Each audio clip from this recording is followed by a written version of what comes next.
Welcome to Impact on Ohio, the series where we highlight Ohio leaders from the State House to the U.S. Capitol. We sit down with dedicated public servants to tackle the issues that matter most to Ohio businesses. Brought to you by the Ohio Chamber of Commerce, the state's leading business advocate. We aggressively champion free enterprise, economic competitiveness, and growth for the benefit of all Ohioans. Stay tuned for insightful conversations that will shape the future of Ohio's business landscape. Get ready for Impact on Ohio, where business meets leadership, because Ohio's success is everyone's success. Welcome to the Impact on Ohio series, where we sit down with leaders shaping Ohio's business and policy climate. I'm Steve Stivers, President and CEO of the Ohio Chamber of Commerce, and I'm joined today by Representative Nick Santucci. Welcome, Representative. Thanks for being here. No, my honor. We're so excited to have you. To be with you. Thank you. Nick has been very supportive of the business community. It comes out of the Youngstown-Warren Chamber and has done a great job of representing his community and helping make Ohio more competitive as a state to do business in. Thank you for that, Representative. My honor. Let's talk about your career motivation. So you've held leadership roles across business, education, nonprofits, and government before joining the Ohio House. What motivated you to run for elected office? And, how did that broad experience help you as a legislator? Yeah, thanks, Steve. So thanks to the Ohio Chamber for having me today. It's an honor to be here, and thank you for taking the time to sit down with me. I'm really grateful. I originally had no intention of running for public office. I had worked, I had graduated from John Carroll University in 2013. I had moved back home, began working in the Youngstown-Warren Chamber, and the more I understood the way the sausage got made here in Columbus and in DC, I really wasn't interested in serving at this level. It was actually my wife that had encouraged me to run. I've been blessed, have had a lot of supporters throughout my career, and every election cycle someone would call me and say, you should run for this seat or that seat, and it was my wife that ultimately encouraged me to do it. And I'm happy she did. It's been a total honor to serve as Majority Whip and as State Representative for 2 terms. But I think what's really important, Steve, and I know we're going to talk a lot about workforce development today, but I think what's really important is having a career prior to public experience or public sector jobs, because understanding the way business runs and operates, understanding the way there's goals and objectives and things you have to accomplish in the private sector, all plays a key role in your effort that you make when you're elected. And so we see that a lot of folks today jump into political office because they really want to be something. And I think what's really important to remember is that you get into political office to do something and to serve the public. And so I'm honored to be here with you, and I'm honored to serve my community I grew up in. Well, that's great. And in a short time, as you said, you're in your 2nd term, already elected as the Majority Whip, also serving as a committee chair. You've been a leader on a bunch of issues, including some we care about, House Bill 159, which would create the Manufacturing Innovation Grant to help smaller manufacturers compete in this high-tech world where most of their equipment's 50 years old, which is still working, but as they move to be more competitive, that's a great idea. What are your other top priorities for the business community and the business climate in this legislature?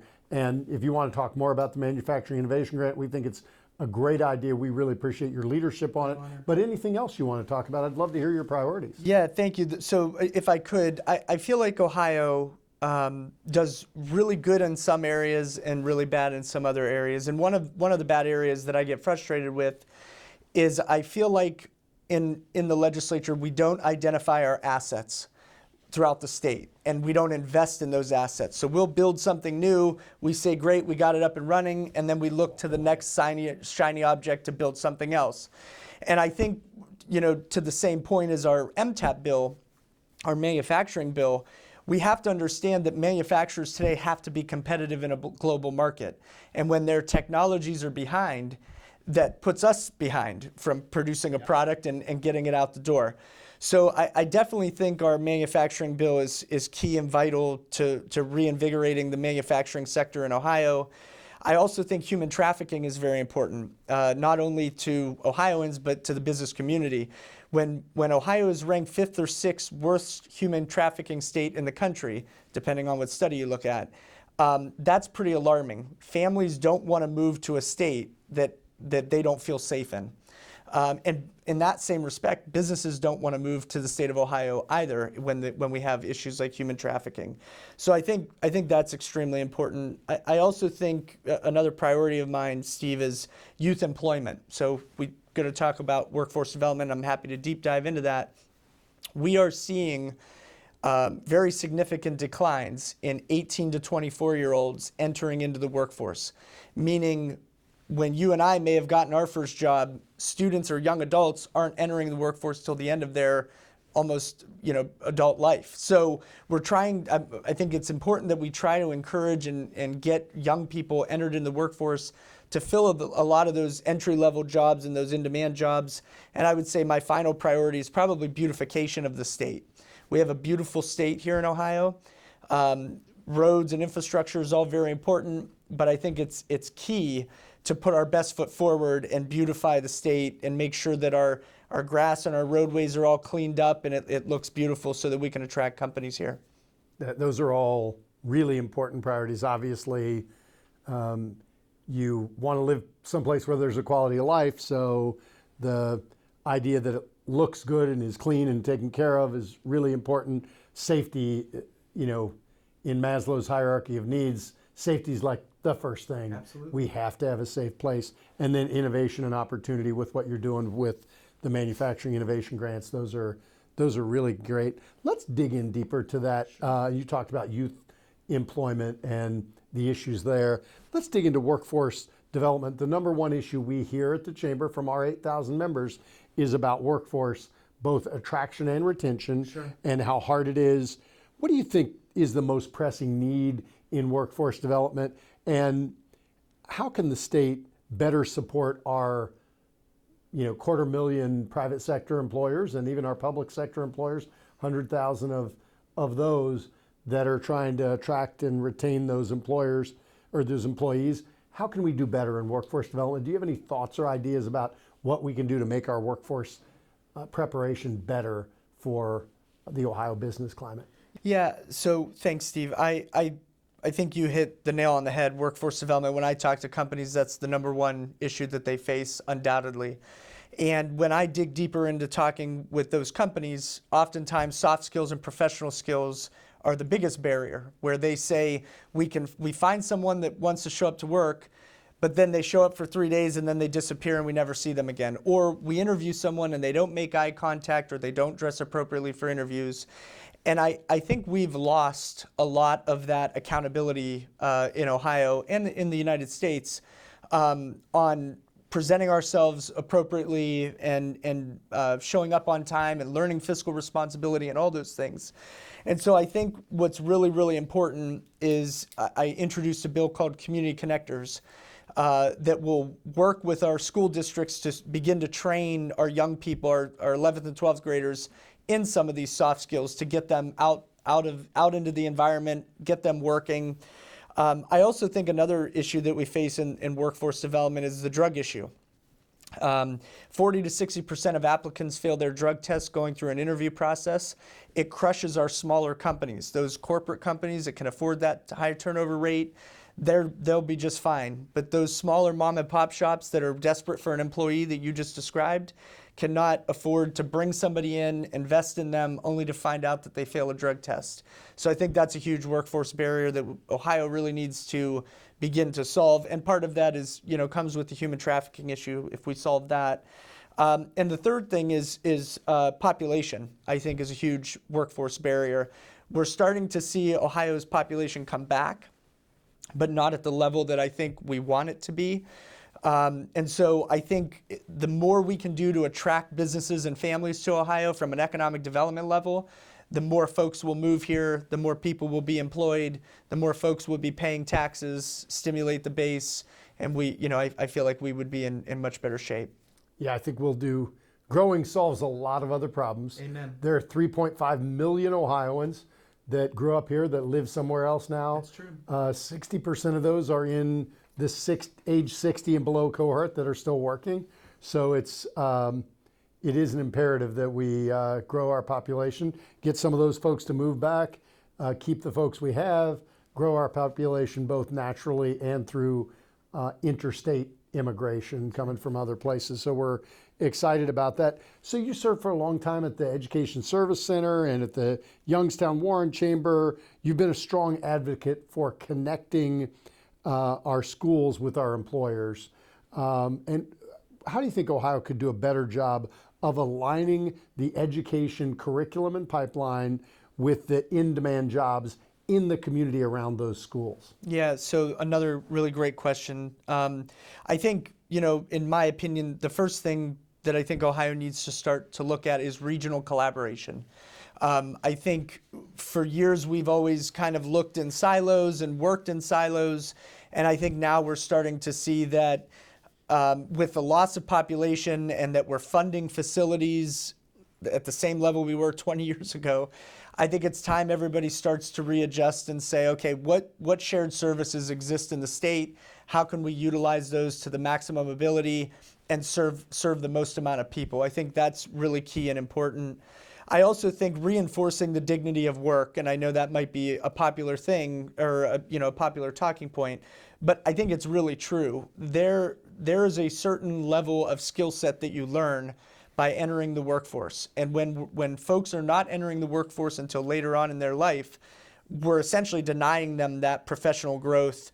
If you rewind time and you think about it 100 years ago, when a company was looking to hire someone, Steve, they just pulled you off the street and said, hey, I need you to sweep my floors or fix my light bulbs or whatever. And that person stayed at that company forever and moved up. That was a different world then. We're now into a totally different business environment. And I think we need to just get back to reinforcing that dignity of work and really trying to move people along. And I think the final thing I would say is identifying those in-demand jobs and educating the public about them. There's lots of jobs that exist in the Tri-County area, Trumbull, Mahoning, Columbiana County, the Mahoning Valley. And folks really don't know about them. And so I think there has to be a way that we educate the public and get them engaged, encourage the dignity of work, and then ultimately collaborate at a regional level. I think that those things would make a huge difference. And speaking of regions, you represent the Mahoning Valley. The Mahoning Valley has certainly seen its share of challenges, but there's a lot of new excitement now in the Mahoning Valley around some economic development opportunities, around some new industries coming in, around some real growth. What do you see happening in Trumbull County and the whole region right now, and what gives you the most optimism for the future of the economy in the Mahoning Valley? Well, earlier in our conversation, we talked about assets and things like that. The Mahoning Valley has always been heavy in manufacturing. We've always had a manufacturing background and hub, and we're now starting to see manufacturing in our market transition and change a little bit into more additive manufacturing and 3D printing. And so our market has begun to embrace that. We've been trying to attract companies into that community while also still staying true to manufacturing as a whole. We just were able to land Kimberly-Clark that would be moving into Trumbull County, into my district. I'm very proud of, and I was proud to be a part of that project to help make sure that they come to the community. But also military development, at least for Trumbull County. We have the Youngstown Air Reserve Station that has a lot of really great potential that if we could try to land more missions and invest in that facility, another asset for Trumbull County, we would be able to see growth and expansion there. So additive manufacturing, traditional manufacturing, and military development. That aligns pretty well with Jobs Ohio's strategy, and I think clearly the Lake to River economic development folks are looking at exactly what you talked about. So it's a really exciting time in the Mahoning Valley, and I'm excited to watch as the big things get announced, whether it's SoftBank or Foxconn or all the other things going on. So I don't know if you noticed recently, but the Chamber recently published the 2025 Competitiveness Handbook. The whole point of it is to have discussions around economic competitiveness and policy changes that can make Ohio more competitive. I'm going to give you another copy. But is there something that you think would be a policy change that would make Ohio more competitive that you're focused on? There's lots of people focused on different things. What part of policy do you think we need to change to make Ohio more competitive? Well, I think the first thing would be site readiness and brownfield remediation, hands down. I think when we are attracting Fortune 100 and Fortune 500 companies and we're trying to bring them to the state of Ohio and they want to start production yesterday, we've got to be able to move them into a business or into a facility where they can begin making their product. And we have a lot of that in Ohio. We have a lot of brownfields and beat up sites that really could use some love. And I think if we can identify those and invest in those and rehab those, I think they would be really great opportunities for companies to move here. It'd be easier to attract them and hook them to come here. I also think public safety is very important. In the Mahoning Valley, we've had a reputation of being a little, dangerous, the mob, mafia, whatever it was. We've now gotten away from that, but I still do think public safety from an economic development standpoint is really key and important. And you mentioned Lake to River, our economic development team. I also in Columbus have been working with my delegation that we now have gotten together and we call ourselves the Lake to River Caucus. And so that includes Ashtabula County representatives all the way down to Columbiana County representatives. And we've been working in tandem in creating kind of a unified message to advocate to compete with some of the major metro cities like Cleveland, Columbus, and Cincinnati, so that we have a unified voice as well and kind of a seat at the table when we're deciding where dollars go in the budget process. So I think from a policy standpoint, I think brownfield remediation and site readiness. I also think having a unified voice from the Lake to River Caucus is important. And I think public safety is very important as well. Those all make sense, and they'll certainly move Ohio forward. Thanks for your leadership on those. You talked about how you helped form the Lake to River Caucus, and you've kind of been recognized as somebody in the legislature that brings people together, that collaborates across sectors, across House and Senate, across political parties, across public and private sector. How do you approach collaboration, and what do you? How's it worked for you? Do you think it's making things better? How have you led on collaboration? Thanks, Steve. That's a nice question. I think what's important first is, relationships, of course. And I know with your background, you would know what that means. But really understanding what folks need and how to be supportive of them and having empathy is all very important. And building a sense of camaraderie and honesty with them is really important. And, what I want my caucus members to know, and, I want my Lake to River Caucus members to know as well, is that they can at least trust me, that I would do what I say I will do, and I'll be a team player. We may not always agree, but at least they'll know where I stand on each issue. And I think that's really key and important. And I think the other part too is trying to align priorities. Not everybody agrees on everything, but if we're all in it for the right reasons, then it's pretty easy for everybody to get on the team and get on the train. And I think identifying the priorities and just working with honesty and integrity, I think that's how we're able to move things along. Well, it matters, and you're doing a great job of moving things forward. Let's go back to workforce development for just a minute. You talked earlier about your community connectors. I know you've also created successful workforce initiatives like Jobs Now. What did you learn from creating those that could be applied to statewide workforce efforts? Yeah, so one of the things that was pretty alarming and a little surprising during my time at the Youngstown Warren Chamber when I was working in economic and workforce development was all the barriers that take place. Transportation barriers, soft skill, professional skill development. And so how do we solve some of those barriers? We can create policy and we can write laws, but the reality is government is not going to solve a lot of these workforce challenges that we face. It's got to come from the private sector. I always say that the legislature can create the environment to allow companies to help solve the problem, but there's no magic law that I can write that will fix workforce development. And so I think that's part of the first step, is understanding how can the private sector, the public sector work together to solve it. We talked earlier about lack of awareness. So there's 8,000 jobs last time I checked in the Trumbull, Mahoning, Columbiana County region. Open jobs right Open now. available jobs. And so the fact is not a lot of folks know that. Your reaction was pretty key. You think that our market is kind of depressed and maybe we're a little behind. 8,000 available jobs. So how do we get the public aware of those jobs? How do we identify who's qualified to fill those jobs, and how do we make that connection, I think is very key. And the final thing I would say that's really important is career tech centers and trade apprenticeships.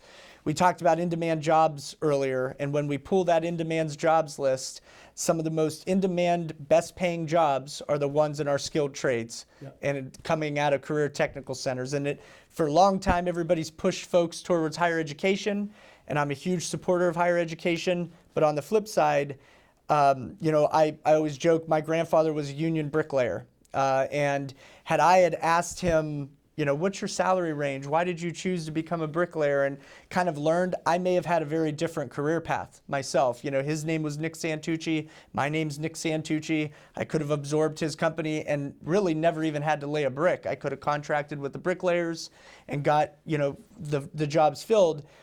But I never thought to do that. I always thought that going to college was the best route for me. And so I think understanding that those jobs exist and what those jobs pay are really key to trying to solve some of these workforce challenges. That's really a great point, that there is a path forward.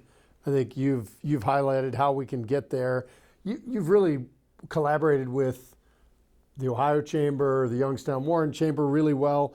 And I talked about how you've been a collaborator with a lot of people and brought people together. But what do you think the value of having a collaboration between the business community and policymakers brings to the state and to making Ohio more competitive? Well, another really great question, and thank you for it. I think, I always say we're the generalists in the legislature.